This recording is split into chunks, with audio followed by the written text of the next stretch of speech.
it's Alabama Annie with part 16 of one of my books available on Kindle entitled The Starlight Tavern. William Post had come to join us during the snow, taking to his room for a few days. He told me a different story that first evening after I reluctantly agreed to listen. It was about the big storms he had seen on the mountain over the years, when the ice came and coated the trees and the snow fell hip deep at times. He said that when he was a boy, it had snowed for day after day, and he told me how the winds blew.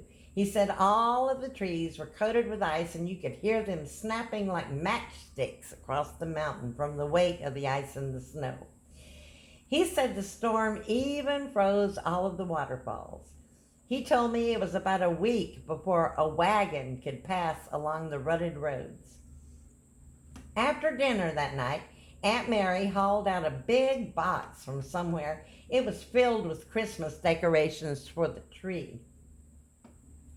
By bedtime, we had the big tree sparkling with colored lights, tinsel, glass balls, and strings of popcorn. And when we were done, we shut off all the overhead lights and stood gazing at it. That tree was beautiful. And just when I thought we were finished, Mr. Harvey had me follow him up the stairs, and I could reach the top of the tree. He handed me the Christmas star to set on top. The next morning, I got out of bed and raced to the windows. I opened the shades and looked out, and everything as far as I could see was sparkling white. I let out a whoop and got dressed in my snow clothes and boots. After breakfast, Lenny came over to play, but it was so cold we wouldn't stay out very long at a time. We kept coming in and out to sip hot cocoa and warm up beside the fire. And when the wind began to blow, we came inside all together. We had sandwiches in the kitchen and spent the rest of the afternoon playing Monopoly in front of the parlor fire until his parents called him home. And he bundled up against the cold in his coat, boots, and cap again and went sliding back across the road to eat his dinner. That evening, after Lenny went home, we wrapped presents in Aunt Mary's room and hauled those packages out to place them beneath the tree, and I dreamed of Santa that night. I couldn't wait to play with Betsy McCall and her house. The day before Christmas Eve arrived with more snow. It didn't bother us all that much because Aunt Mary, Hattie, and I were busy baking in the kitchen. We had all brought in plenty of wood, eggs, and other things, so we weren't lacking for very much at all. We made batches of Christmas cookies shaped like snowflakes and trees and stars and decorated them with colored sugar. I placed them in the cookie tins that Aunt Mary had brought out on waxed paper sheets, and when each one of those tins was filled, it was my job to put a big ribbon on top. There were 3 cakes as well in the dining room by noon that day, and 5 pies cooling in the pantry. There was pumpkin, chocolate cream, lemon, pecan, and chess pie. Mr. Harvey and John returned from an icy drive to a nearby farm in their truck with a big ham and a roast for a Christmas meal. And by noon, we had that ham in the oven and a fat hen boiling on the stove as well for the dressing. And just like Thanksgiving, the kitchen smelled wonderful. Uncle John brought in some more eggs and told me to put on my coat and boots. We have an errand to run, he said. He boxed up all those cookie tins, and we headed out the front door into the snow and the wind, delivering them to several neighbors, as they were all delighted to have them, and several of them said they'd see us on Christmas Day. We stopped by the hotel and the Paynes, and then delivered a tin to the store as well, to the parsonage, and to my teacher, Mr. Timmons. He lived behind the country store in a small cabin that the school provided. We invited him for Christmas dinner, and then we delivered a tin of cookies to Aldous, who was cozied up beside a roaring fire in his parlor reading one of his books. By the time we returned to the tavern, it was snowing even harder. I had never seen so much snow in my life. It was loads of fun to walk in it, and Uncle John said if the weather improved, we would be able to build a Christmas snowman on the front lawn. When we returned to the tavern, Miss Hattie wasn't in the kitchen, but I could hear her talking in the parlor. I was going to see what she was doing and who she was talking to, but Uncle John told me to get a clean bowl from the kitchen and sit it outdoors. When it was full of snow, which didn't take long, he had me to bring it inside again into the kitchen. Then he added some vanilla, a little sugar, and a dash of salt. He mixed it all together, and I thought the snow cream was the best ice cream I'd ever had. Later on, before dinner, I noticed that Albert had returned. His car was sitting in the driveway out front along with another car as well. How he'd made it up the mountain, I didn't know. I'd hoped he wouldn't be there for Christmas, but here he was.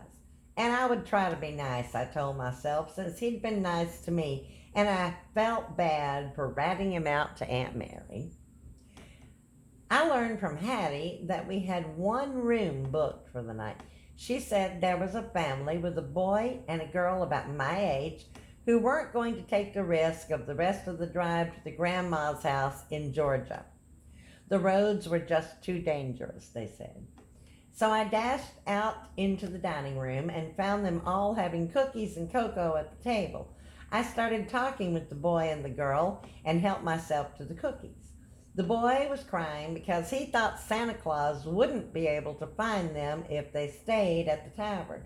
But I told him that Santa always came there and he wouldn't have to worry that he would leave his presents. Then I went to look for Aunt Mary. In the parlor, I found Albert and the children's father talking about those icy roads, and Aunt Mary and their mother in Aunt Mary's office having tea. I asked permission for Jamie and Kathy to come back to my room and play, and Aunt Mary and their mother said that would be fine, so we played until dinner. We ate ham sandwiches with macaroni and cheese and some fruit for dinner. We all ate at the kitchen table, and when we were done, Hattie announced that it was time for the children to go and have their baths and get ready for bed. And so we did as we were told. None of us argued about that. I was tired from the long walk earlier that day, and the bath felt good, and when I got into bed, I fell right to sleep. I woke up on Christmas Eve morning to see that it was still snowing. I couldn't wait to go out into it again.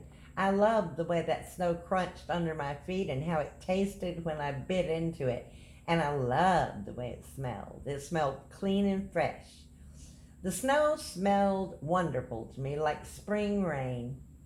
After a big breakfast in the kitchen, Jamie and Kathy were ready to go outside as well, and so was I. So we spent the morning skating on the front walkway, and Lenny came over to join us. At lunch, Aunt Mary had made us all peanut butter and jelly sandwiches with cold glasses of milk, and we played in my room again for a while before going outside once more. Then Lenny headed home and said he'd see us on Christmas. Before you knew it, the sun was going down and it was dinner time. All of us kids got our baths before dinner and came to the table in our bathrobe and pajamas and slippers.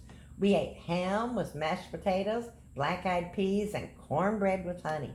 We all helped to clean up the kitchen and then went into the parlor. Uncle John is going to sit beside the tree and read a story for you all if you'll hurry up, and then you can hang your stockings, Aunt Mary exclaimed, as Jamie and Kathy went with their parents to their room at the top of the stairs and raced back down with their stockings.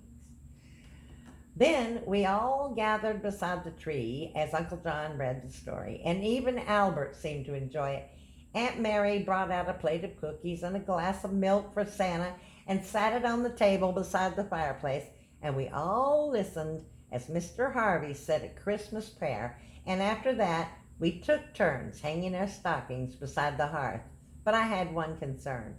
I wondered how Santa would get down the chimney with that fire roaring on the hearth. So I asked exactly how he would do that. But Jamie and Kathy's dad said not to worry, that Santa could manage just fine.